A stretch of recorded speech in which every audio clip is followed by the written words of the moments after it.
Hello guys, Κρήτον εδώ και σήμερα σας καλή χρονιά επίσης.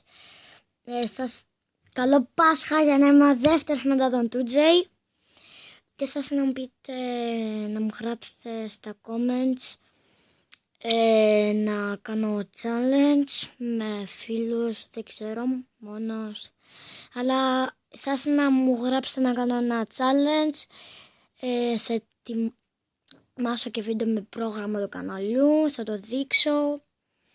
Και θα ήθελα, σας παρακαλώ πολύ, να μου γράψετε ένα challenge στα comments για να έχω να βγάζω και βίντεο. Έχω ιδέες, αλλά βαριέμαι να κάνω βίντεο και όλη αυτή η φάση που δεν κάνω βίντεο τόσο καιρό.